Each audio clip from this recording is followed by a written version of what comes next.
எடுத்து வாசிச்சு பாருங்க பார்க்கலாம். 1 பேதுரு 5:8. புத்தியுள்ளவர்களாய் இருங்கள், தெளிந்த புத்தியுள்ளவர்களாய் இருங்கள், விழித்திருங்கள். ஏனெனில் உங்கள் எதிராளியாகிய பிசாசானவன் கெர்ச்சிக்கிற சிங்கம் போல் எவனை விழுங்கலாமோ என்று வகை தேடி சுற்றி திரிகிறான். ஆமென் சொல்லுங்க பார்க்கலாம். ஆண்டவர் ஒரு மனுஷனை எப்படி உயர்த்தது, எப்படி ஆசீர்வதிக்குதுன்னு பார்க்குறாரு. ஆனால் பொல்லாத ஆவி கூட உன்னை ரொம்ப டீப்பாக கவனிக்குமா. எதுக்குனாக்கா, எப்படி உன்னை கீழே தள்ளுறது, எப்படி ஆண்டவர் கொடுத்த உயர்வெல்லாம் தடுக்கிறது, எப்படி உன்னுடைய ஜெப வாழ்க்கையை கெடுக்கிறது, எப்படி உன் தாய் தகப்பனோடு கூட உன்னை பிரிக்கிறது, எப்படி உன் பிள்ளைகளை உன்னை வெறுக்க வைப்பது, எப்படி உன்னை சுற்றிலும் ஒரு கொத்தளங்களை இட வைப்பது, எப்படி உன் ஆசீர்வாதத்தெல்லாம் உடைக்கிறது. இது சொல்லிட்டு என்ன பண்ணணும்னா, பிசாசு டெய்லியும் பிளான் பண்ணிகிட்டே இருப்பானா. அடுத்த இன்னொரு வசனத்தை வாசிக்க பார்க்கலாம். சங்கீதம் 36:4. அவன் தன் படுக்கையின் மேல் அக்கிரமத்தை யோசித்து நல்லதல்லாத வழியிலே நிலைத்து பொல்லாப்பை வெறுக்காதிருக்கிறான். மீகா 2:1 படிங்க பார்க்கலாம். அக்கிரமத்தை யோசித்து தங்களுடைய படுக்கைகளின் மேல் பொல்லாப்பு செய்ய எத்தனம் பண்ணி தங்களுடைய கையில் வல்லமை இருக்கிறபடியினால் விடியற்காலம் ஆகிற போது அதை நடப்பிக்க நினைக்கிறான். ஒரு ஆமென் சொல்லுங்க பார்க்கலாம். எனக்கு பிரியமான என் அன்பு கர்த்தருடைய பிள்ளைகளை பார்த்து சொல்கிறேன், நீ விழிப்புள்ளவனாய் நடக்க வேண்டிய கட்டாயத்தில் இருக்கிற. நீ விழிப்புள்ளவனாக நடக்க வேண்டிய கட்டாயத்தில் இருக்கிற. தீமையானவைகளை செய்ய நினைக்கிற மனுஷெல்லாம் விழிப்புள்ளவனாக இருக்கிறான். திருடவும் அழிக்கவும் நினைக்கிறவன்லாம் விழிப்புள்ளவனாக இருக்கிறான். எப்போ அந்த இருட்டு வரும், எப்போ ஒருத்தனுக்கு தீமை செய்யலாம், எப்போ அவனை அழிக்கலாம், எப்போ அவனை உடைக்கலாம் சொல்லிட்டு அவன் என்ன பண்ணுறானா, அந்த நேரத்திற்காக எதிர்பார்த்து கொண்டிருக்கிறானா. என் அன்பு பிள்ளைகளை பார்த்து நான் சொல்கிறேன், நீங்களும் அதிகமாய் ஜெபிக்கிற நேரத்தை எதிர்பார்த்து கர்த்தருடைய சமூகத்தில் காத்திருங்க. ஒரு குடும்பத்தை அழிப்பதற்காக ஒரு மனிதன் மந்திரவாதியை தேடி போகிறான். மந்திரவாதியை தேடி ரொம்ப ஒரு நல்ல ஒரு கடவுளுக்கு பயப்படுகிற ஒரு ஃபேமிலி பெரிய மந்திரவாதியை தேடி போகிறான். அந்த மந்திரவாதி கிட்ட போய் எல்லாத்தையும் சொல்கிறான், பெயர் அட்ரஸ்ஸு எல்லாத்தையும் சொல்கிறான். மந்திரவாதி கடகடம் சொல்கிறான், என்ன பண்ணணுன்ட்டு கேட்குறான். அப்போ இதெல்லாம் செய்யுங்கன்ட்டு சொல்லிடுறான். எவ்வளோ ஃபீஸ்ன்ட்டு கேட்குறான், அதையும் சொல்லிடுறான். ராமேன் சொல்லுங்க பார்க்கலாம்.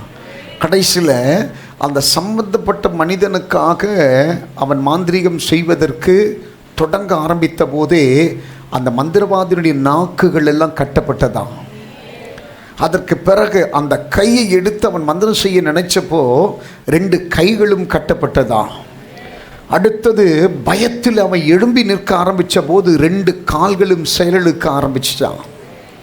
அவனுக்கு ஒன்றுமே புரியலையா. கொஞ்ச நேரத்துக்கு அவனுக்கு ஒன்றுமே தெரியல, என்ன பண்ணுறதுன்றே அவனுக்கு புரியலை. அவன் அப்படியே விடாய்த்து போனவனை போல அவன் கலங்கி நின்ற போது அவனுடைய உள்ளத்தில் ஒரே ஒரு காரியம், இந்த மனுஷனுக்கு விரோதமாக நீ செய்கிறத விட்டுட்டனாக்கா நீ சரியாயிடுவ. அவன் மனசுக்குள்ளே பேசிகிட்டே இருக்குதான். அப்போ உடனே அந்த மனுஷனுக்குள்ளே இருக்கிற அந்த என்ன சொல்லுதான், இனி இந்த மனுஷனுக்கு இல்லை, யாருக்குமே இப்படிப்பட்ட தீமை நான் செய்ய மாட்டேன் அப்படின்னு சொன்ன மாத்திரத்திலேயே அந்த நாக்கினுடைய கட்டுகள் அவிழ்க்கப்பட்டது, கைகள் இருக்கிற கட்டுகள் அவிழ்க்கப்பட்டது, கால்களில் இருக்கிற கட்டுகள் அவிழ்க்கப்பட்டது. இந்த மனுஷன் விட்டா போதுன்ட்டு வெளியில் ஓடி வந்து அவன் வாங்கின பணத்தை எல்லாம் திருப்பி கொடுத்துட்டு, இனி எக்காரணத்தை கொண்டும் மாந்திரீகம் செய்வதற்கென்று இந்த இடத்திற்கு வராத, நான் இனிமேல் யாருக்கு நான் மாந்திரீகம் செய்ய மாட்டேன். அப்போது இந்த மனுஷனுக்கு ஒன்றுமே புரியலை. என்னடா இவ்வளோ பெரிய மந்திரவாதி பயந்து இனி இந்த இடத்துக்கு வராத, நான் யாருக்கு மந்திரம் செய்ய மாட்டேன்னு சொல்கிறாரு, என்ன தாண்டா பிரச்சனை, எனக்கு ஒன்றும் புரியலை. ஒரு ஆமேன்னு சொல்லுங்க பார்க்கலாம். கடைசியில் இன்னும் ஒரு முறை அவரை பார்த்து பேசலாம் சொல்லி வந்தபோது அவர் சொன்னாராம், நீ சொல்லக்கூடிய நபர் கிறிஸ்தவரான்ட்டு கேட்டாராம். ஆமாம். அவர் வீட்டில் எப்பவும் ஜெபிக்கிற சத்தம் கேட்குமான்ட்டு கேட்டாராம். ஆமாம். அப்போ அவர் சொன்னாராம், நான் இல்லை, இன்னும் எவ்வளோ பெரிய மந்திரவாதி கிட்ட நீ போனாலும் சரி, அந்த மனுஷனுக்கு விரோதமாக உன்னால் ஒன்றுமே செய்ய முடியாது. ராமின்னு சொல்லுங்க பார்க்கலாம். ஒரே ஒரு சாய்ஸ் தான். அந்த மனுஷங்கிட்ட போயிட்டு நான் செய்ததெல்லாம் தப்புன்ட்டு சொல்லி சரண்டர் ஆகிடு. நீயும் நல்லா இருப்ப, உன் குடும்பமும் நல்லா இருக்கும். ராமின்னு சொல்லுங்க பார்க்கலாம். அது சொல்லிட்டு கடைசியாக சொன்னாரான், நீ எதிர்க்கிற மனுஷன் சாதாரணமான ஆள் கிடையாது, அவன் கூட சர்வ வல்லமையுள்ள தேவன் இருக்கிறான். இவனுக்கு அப்படியே நைட்டு ஃபுல்லாக தூக்கமே வரல. எப்படா காலையில் விடியும் விடியும் விடியும் விடி விடின்னு நினச்சான். விடிஞ்ச உடனே எழும்பி அந்த கிறிஸ்துவனுடைய வீட்டுக்கு போனான். போயிட்டு அந்த கிறிஸ்துவனிடத்தில் சொன்னான், உனக்கு விரோதமாக பல இடத்துல நான் மாந்திரிகம் செய்ய போனேன். ஆனால் ஒவ்வொரு முறை நான் மாந்திரிகம் செய்ய நினைக்கிறப்பெல்லாம் எனக்குத்தான் அந்த பிரச்சனை, எனக்குத்தான் அந்த அடி, எனக்குத்தான் அந்த வேதனை வரும். ஆனால் நீ நல்லாவே இருந்துகிட்ருக்கிற. எத்தனை பேர் ஆரம்பி சொல்கிறீங்க? நீ ஜெபிக்கிறத கண்டினியூ பண்ணிட்டேனாக்கா, ஜெபிக்கிறத நீ விடாமல் இருந்தனாக்கா, ஜெபத்திற்கு மேலே உனக்கு ஒரு பற்று இருந்ததுனாக்கா, ஜெபம் வாழ்க்கையில் எல்லாத்தையும் செய்யும். பக்கத்தில் இருக்கும் கை பிடி சொல்லுங்க பார்க்கலாம். உங்ககிட்ட பணம் இல்லாமல் இருக்கலாம், உங்ககிட்ட பொருள் இல்லாமல் இருக்கலாம், உங்ககிட்ட ஞானம் இல்லாமல் இருக்கலாம், பலம் இல்லாமல் இருக்கலாம், அழகில்லாமல் இருக்கலாம்.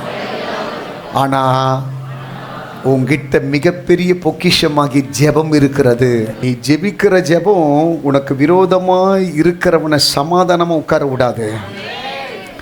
நிறைய பேருக்கு உன் கையில் இருக்கிற பவர் என்னான்னு தெரியல, உன் இந்த முட்டியில் இருக்கிற பவர் என்னான்னு தெரியல, உன் கண்ணில் இருக்கிற பவர் என்னான்னு தெரியல.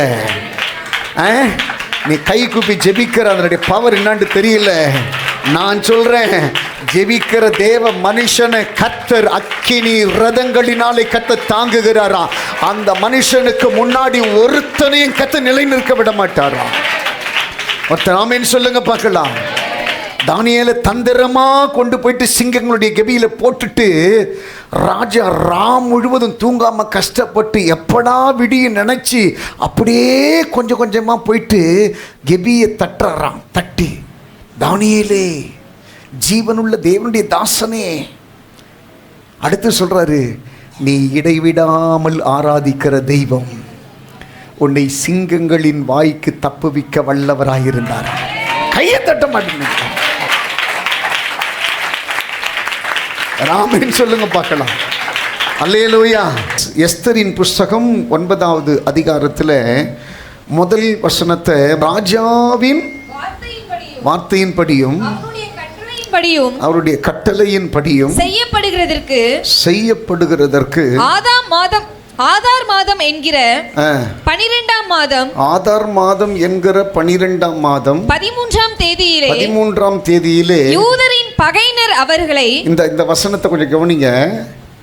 யூதரின் பகைஞர் அவர்களை மேற்கொள்ளலாம் என்று நம்பினார்களே. அந்நாளிலே தான். ஹலோ, போதும், இங்கே கவனிங்க பார்க்கலாம். இந்த வசனம் இவ்வளவு அழகா சொல்லுது பாருங்க. இப்படி சொல்லுங்களேன். இந்த இடத்துல உட்கார்ந்துட்டு இருக்கிற நம்முடைய பகைஞர் எல்லாம் நம்மை மேற்கொள்ளலாம் என்று சொல்லி நினைத்தார்களே. உனக்கும் எனக்கும் தெரியாத மிகப்பெரிய ஒரு சதித்திட்டம். நம்ம எவன் வீட்டு குடும்பத்திலையும் உள்ளே போய் பார்க்கறது கிடையாது. ஆனால் எல்லாருடைய வீட்டு குடும்பத்திலையும் உள்ளே போய் பார்க்கறதுக்குன்ட்டு ஒரு கேவலமான ஒரு ஆவி இருக்குது. சின்ன பொண்டாட்டி ஒன்றா சிரிக்கக்கூடாது, பிள்ளைகளோடு கூட தாய் தகப்பன் ஐக்கியமாக இருக்கக்கூடாது, ஒரு வருமானம் அதில் அவங்க சந்தோஷமாக இருக்கக்கூடாது, ஒரு வீடு கட்டக்கூடாது, ஒரு இடம் வாங்கக்கூடாது, ஒரு பைக் வாங்கக்கூடாது, ஒரு கார் வாங்கக்கூடாது, ஒரு நல்லது நடந்துடக்கூடாது, ஒரு நன்மை நடந்துடக்கூடாது, ஒரு வேலை கிடைச்சிடக்கூடாது, ஒரு பிஸ்னஸ் ஸ்டார்ட் பண்ணிடக்கூடாது. இப்படி எது நடந்தாலும்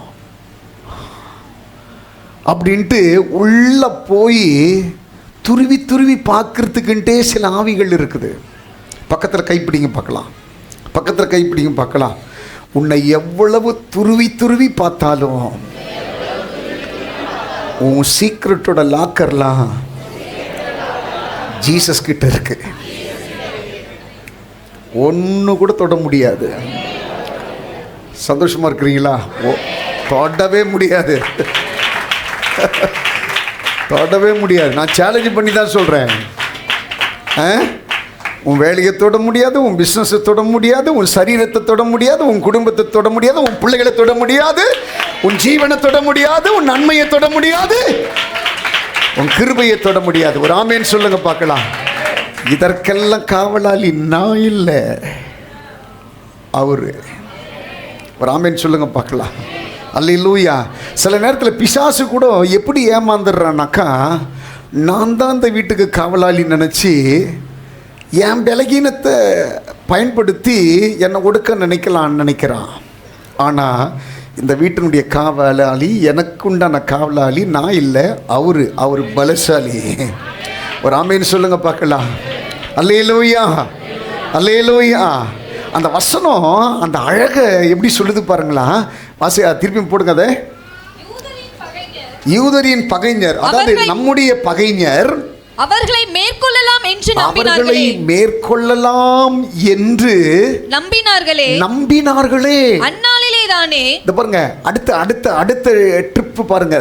அந்நாளில் தானே யூதரானோ நீங்களும் நானோ தங்கள் பகைஞரை மேற்கொள்ளும்படிக்கு, என்ன யாரு மேற்கொள்ளலாம் சொல்லி கங்கணம் கட்டி அலைஞ்சாங்களோ அவங்கள அதே 21வது நாள்ல கையை தட்டி, எத்தனை பேர் ஆமேன்னு சொல்ல போறீங்க? இந்த பாருங்க, இந்த இடத்துல உட்கார்ந்துட்டு இருக்கிற உனக்கும் எனக்கு விரோதமா உன்னையும் என்னையும் அழிப்பதற்கு உனக்கும் எனக்கு எத்தனை பேர் டேட்டு குறிச்சி உன்னே என்ன பண்ணலாம் சொல்லி நினைக்கிறாங்களோ அந்த காரியங்களை எல்லாம் சரியான நேரத்தில் உனக்கு எதிராக கத்த செய்ய நினைப்பாராம். ராமன் சொல்லுங்க பார்க்கலாம். யுத்தம் உனக்குரியது அல்ல, அது எனக்குரியது.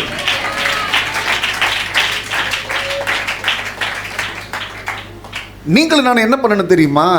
ஜெபிக்கிற வேலையை கரெக்டாக நம்ம செய்துட்டோனாக்கா ஜெயிக்கிற வேலையை அவர் செய்வார். நம்புறீங்களா? பக்கத்தில் இருக்க கைப்பிடி சொல்லுங்க பார்க்கலாம். ஜெபிக்கிற வேலையை கரெக்டாக செய்தீங்கன்னா நீங்க ஜெயிக்கிற வேலையை அவர் பக்காவா செய்வார். கையை தட்டி அப்பாவுக்கு ஒரு நன்றி சொல்லுங்க பார்க்கலாம். நம்ம கிட்ட இருக்கிற ஒரு பெரிய மிஸ்டேக் என்ன கேட்டீங்கன்னாக்கா, நம்ம ஜெபிக்கிற வேலையை செய்யறதில்ல, ஜெயிக்கிறதுக்கு என்னென்ன வழி இருக்குன்னு சொல்லி நம்ம பார்த்துட்டு இருப்போம். கடைசியில் பல பிரச்சனைகள் நம்ம சூழ்ந்துட்டு இருக்கோம். ஆண்டவர் தான் பல முறை சொல்லிட்டாரு, இந்த யுத்தத்தெல்லாம் நீ பார்த்துக்க மாட்டே, அதெல்லாம் நான் பார்த்துக்கிறேன். சில நேரத்தில் ஆண்டவர் சில கேம் பிளான் பண்ணுவார். நல்லா புரிஞ்சுக்குங்க. இஸ்ரவேல் ஜனங்கள் எல்லாம், எப்பா உன்னை நான் காப்பாற்றிட்டேன், நீங்கள் சந்தோஷமாக என்ன பண்ணுங்க, கானானுக்கு போங்க சொல்லிட்டாரு. சொல்லிட்டு செங்கடலுக்கு முன்னாடி போய் அவங்க பயந்து நிற்கிறப்போ திருப்பி அந்த பார்வன் வருதை பார்த்த உடனே இஸ்ரவேல் ஜனங்களுக்கெல்லாம் ஜுரம் வந்துடுச்சு. உள்ளே இருக்கிற எலும்புல கட கட கட கடன்னு அடிக்குது. மோசையை பார்த்து பயங்கரமாக கோவப்படுறாங்க, பயங்கரமாக கேட்குறாங்க, யோ எகிப்தில் பிரேத கல்லறை இல்லைன்னு சொல்லியா எங்களெல்லாம் இங்கே சாகும்படி கொண்டு வந்தீங்க? மோசேவும் நம்மளை மாதிரி ஒரு பாவம். அவனும் சொல்கிறான், எனக்கும் ஒன்றும் தெரியாதுப்பா, ஏன் தான் அவர் இப்படி பண்ணுறான்ட்டு தெரியலப்பா. இருப்பான், நான் கேட்குறேன் அவர்கிட்ட, எப்பா என்னப்பா பண்ணுற? எங்கேயோ ஆடு மேய்ச்சிட்டு இருந்த என்னை கொண்டு வந்து விட்டுட்டு என்னை இவ்வளோ போராடுறியப்பான்ட்டு சொல்கிறப்போ ஆண்டவர் என்ன நினைச்சாருனாக்கா, இஸ்ரவேல் ஜனங்கள்ல எல்லாம் அந்த இடத்துல இருந்து கொண்டு வந்துட்டார்ல, அதுக்கு பிறகு யோசிக்கிறாரு. என்ன யோசிக்கிறாருனாக்கா, என் ரத்தத்தினால என்னுடைய இனமாக இருக்கும்படி தெரிந்து கொண்ட என் ஜனங்களை இத்தனை வருஷம் கொத்தடிமையாக வச்சு என் ஜனங்களுக்கு சாப்பிட்றதுக்கு நல்ல சாப்பாடெல்லாம் கொடுக்காம எல்லாத்தையும் நீ பிடுங்கி சாப்பிட்டுட்டு என் ஜனங்களுக்கு செங்கல்லையும் வைக்கோலையும் கொடுத்து என் ஜனங்களை அடிமைப்படுத்திட்டு நீ சௌகரியமாக வாழ்ந்துடலாம் நினைக்கிறியா? விடமாட்டேன்னு சொல்லிட்டு அவங்களையும் போய் டெஸ்ட் பண்ணிட்டாரு. எல்லா ஜனங்களும் அங்கே யோர்தானாண்ட நிற்கிறாங்க, போய் தூக்கின்னு வந்துருன்னு சொல்லிட்டாரு. இவங்க ரொம்ப சந்தோஷமாக வர்றாங்க. மோசே கிட்ட சொல்கிறாரு, உன் கோலை காட்டுன்றாரு. அவன் கோலை காட்டின உடனே செங்கடல் 2ஆ பிரியுது. இவங்க பயங்கர சந்தோஷமாக வர்றாங்க. நானும் வந்து பிடிப்பேன்றாரு. எல்லாம் பின்தொடர்ந்து வர்றாங்க. எல்லா இஸ்ரவேல் ஜனங்களும் அந்த செங்கடலை தாண்டின உடனே ஆண்டவர் சொல்கிறாரு, இப்போ உன் கோலை திரும்பியும் காட்டுன்றாரு. எல்லா இஸ்ரவேல் ஜனங்களும் அந்த யோர்தானுடைய நடுவில் வந்து நிற்கிறப்போ கடல் மூட ஆரம்பிச்சிச்சு. அவங்கள கொடுமைப்படுத்தின அத்தனை பேரும் மூழ்கி போனார்களாம். எத்தனை பேர் ஆமென் சொல்லுங்க பார்க்கலாம். அல்லேலூயா. இது யாருமே நினைச்சு பார்க்கல. இது யாருமே நினைச்சு பார்க்கல. நம்ம ஜனங்களுக்கு அந்த ரகசியம் தெரியாததுனால புலம்புறாங்க. இன்னைக்கு கூட நம்ம ஆளுங்க சில காரியத்துக்கு, சில உபத்திரவம், சில பிரச்சனை, சில வியாதி, சில கலக்கம், சில கண்ணீர், சில வேதனை எல்லாம் வரும்போது, ஐயோ என்னை மட்டும் ஏன் தான் ஏசப்பா இப்படி சோதிக்கிறார் தெரியலையே ஒப்பரிப்பாங்க. ஒரு ஆமென் சொல்லுங்க பார்க்கலாம். சில நேரத்தில் வந்துட்டு அடுத்த வழி தெரியாமல் நீ விழிப்பிதுங்கி நிற்கிற போது இதுலேருந்து காப்பாத்துங்கன்னு சொல்கிறத காட்டிலும், ஆண்டவர் எனக்கு வைக்கப்பட்டிருக்கிற வழியை காணும்படி என் கண்களை திறங்கப்பா, அப்போது நான் விழித்து கொள்ளுவேன். ஒரு ஆமென் சொல்லுங்க பார்க்கலாம். அல்லேலூயா. நம்மளுங்க அப்படி பண்ணதில்லை. குதிக்கிறது. என்ன குதிக்கிறது? நான் விடுதலை ஆகணும். நீயும் விடுதலையாவ. உனக்கு விரோதமாக இருக்கிறவதெல்லாம் உடஞ்சி நிர்மூலமும் ஆவான்.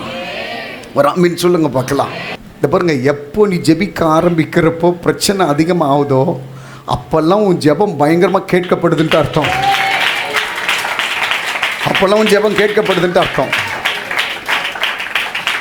எப்போ நீ ஜெபிக்கிறப்பெல்லாம் யுத்தம் வர ஆரம்பிக்குதோ அந்த நேரத்திலலாம் பயந்துக்குன்னு நீ ஜெபிக்காம விட்டுறாத. ஒரு ஆமென் சொல்லுங்க பார்க்கலாம்.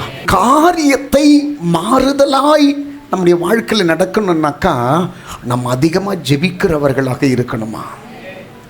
ஒரு பிரச்சனை நடக்குதுனாக்கா அதை கண்டு பயப்படாதீங்க. ஒரு பொல்லாத வியாதி உனக்கு விரோதமாக போராடுதுன்னா அதை கண்டு பயப்படாதீங்க. ஒரு நெருக்கம் வருதுனாக்கா அதை கண்டு கவலைப்படாதீங்க. ஒரு பிரச்சனையிலிருந்து எழும்ப முடியலன்னா கவலைப்படாதீங்க. ஆமென் சொல்லுங்க பார்க்கலாம். என்ன பிரச்சனை இருந்தாலும் ஃபஸ்ட்டு என்ன பண்ண தெரியுமா?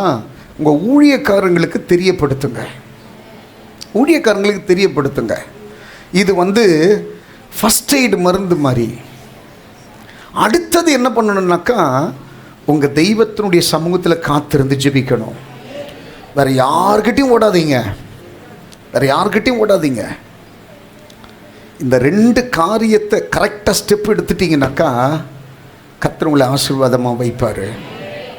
ஒரு ஆமென் சொல்லுங்க பார்க்கலாம். அல்லேலூயா. ஒரு ஆமான் இல்லைங்க, உனக்கு எனக்கு விரோதமாக எத்தனை ஆமான் வந்தாலும் அத்தனை ஆமானும் மேற்கொள்ளக்கூடிய வரவுக்கு வல்லமை நான் ஆராதிக்கிற என் தெய்வத்தினிடத்தில் இருக்கிறது. உனக்கும் எனக்கும் இன்ன காரியம் நடக்கணும் சொல்லி பிசாசு கங்கணம் கட்டி வைத்தவைகளை எல்லாம் உன் தேவனாகிய கர்த்தர் தவிடுபடியாக்கினாராம். அவன் எடுத்த முயற்சிகள் எல்லாம் கர்த்தர் உடைச்சு போட்டாராம். ஆண்டவர் சொல்றாரு, அவனுக்கு முன்னாடியே உன்னை செல்வ சீமானாய் மாற்றி அவனுக்கு மேல உன்னை அரியணையில நிக்க வைப்பேன். நான் கர்த்தர், நான் மாறாதவர். தேங்க்யூ. எல்லாம் அப்படியே கண்ணை மூடி முட்டி போடுங்க பார்க்கலாம்.